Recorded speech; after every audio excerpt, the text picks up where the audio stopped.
আইনি ঝামেলার মধ্যে দিয়ে শেষে আইন মন্ত্রণালয় থেকে স্পষ্ট মতামত দিচ্ছে যে এই পর্যন্ত যতগুলো পরীক্ষা হয়েছে এর মধ্যে শুধুমাত্র 17তমরা রাইট, কারণ ওদের সনদের মেয়াদ আছে, শুধু বয়সের যে প্রবলেমটা ব্যাকডেট দিলে হয়ে যায় এবং এনটিআরসি নজির আছে, এরা অনেক ব্যাকডেট দিয়েছে প্রত্যেকটা।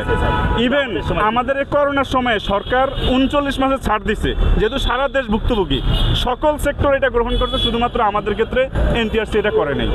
আমি এনটিআরসির অসহযোগিতা স্বেচ্ছাচারিতার কারণে আমরা আজকে এতটা বছর এইভাবে, শুধু আমাদেরই না স্যার, এই যে ওখানে যারা আন্দোলন করতেছে অনেকগুলা বোর্ড হয়, এক বোর্ডে 30-এর মধ্যে 29 জন ফেল, কিভাবে সম্ভব? প্রিলি দিয়ে রিটেন দিয়ে 8 লাখ স্টুডেন্টের মধ্যে 1 লাখ সেখানে পরীক্ষা দেয়।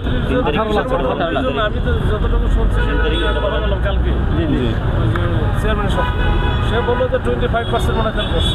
না স্যার, ওনাদের একটা নিয়ম বিভিন্ন বোর্ডের মধ্যে আছে স্যার, ওইটা হলো ওইটা ওদের বিষয় স্যার, একটা উদাহরণ, কিন্তু আমাদের এখানে কোনো মৌখিক কথা না, সব কাগজে কলমে। এবং শিক্ষা মন্ত্রণালয় এটা এখন ওনাদের থেকেই রিকোয়েস্ট পাঠানো হয়েছে শিক্ষা মন্ত্রণালয়, শিক্ষা মন্ত্রণালয় এটা আইন মন্ত্রণালয় পাঠাইছে ভেটিং এর জন্য। তারা বলছে ওখান থেকে পজিটিভ মতামত আসলে আর এর আগে যে দেখা করছিলেন। জি স্যার।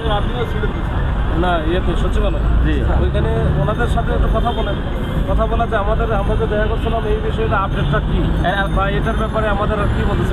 তারা আমাদেরকে আপডেট দিচ্ছে যে 12তমদের একটা রিভিউ মামলা আছে, ওইটার হইলে তোমাদের, এখন বিষয় হচ্ছে 12তমদের নির্দিষ্ট অল্প কিছু বাচ্চা তারা এটার জন্য রিভিউ আবেদন করছে, হইলে তাদের হবে, তাদের সাথে আমাদের কোনো সম্পর্ক নাই।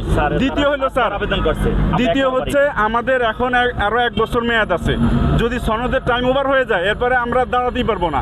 এনটিআরসি এর পিছনে 2টা রেকর্ড আছে ডেঞ্জারাস, তারা 13তমদের 2000-এর উপর স্টুডেন্ট, তারা কোর্টের মতামত পাওয়ার পরে, নির্দেশ পাওয়ার পরেও তাদেরকে নিয়োগ দেয় নাই, বলছে বয়স সনদের মেয়াদ চলে গেছে।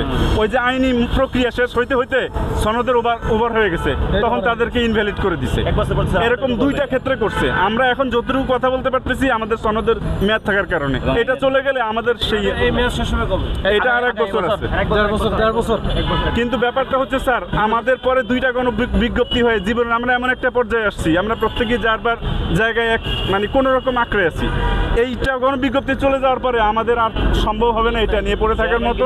স্যার এরা একটা হাইড্যাক্সিক খেলে। আচ্ছা যাক, এখন ভুল কথায় আসি।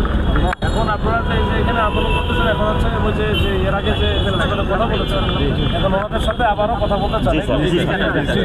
ওনারা যদি না চায় যে আমরা তো কথা বলছি, তখন সেখানে আমি তো চেষ্টা করতেছি। আমি বলছি পরেরটা আগে বললাম আর কি, যে যদি কোনো কারণে বলে যে আমরা তো ওনাদের সাথে কথা বলেছি, এবার বসছি তো বারবার তো না, তো আমাদের এইটা এই যে এনটিআরসি রিলেটেড এখানে কোনো অ্যাডিশনাল সেক্রেটারি বা আছে স্যার, ওনাদের সাথে আপনি কথা স্যার এ যাবৎ মানে 100 বার কথা বলছি ওনার সাথে, ওনার একই কথা।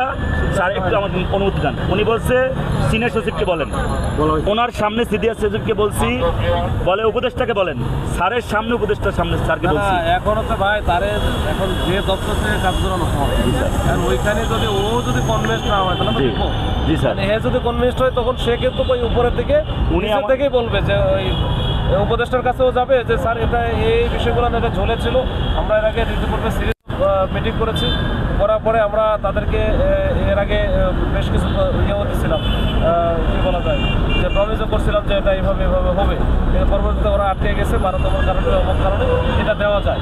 সে যদি কনভিন্স না হলে তো সে তো আরেকটা ঘটনা ঘটছে আমাদের ক্ষেত্রে, যেই মিটিংটা হওয়ার কথা সেখানে এনটিএসসি এর চেয়ারম্যান স্যার ছিলেন না, যিনি প্রতিনিধি ছিলেন উনি একটা ভুল তথ্য দিয়ে ওনাদেরকে মিসগাইড করছে।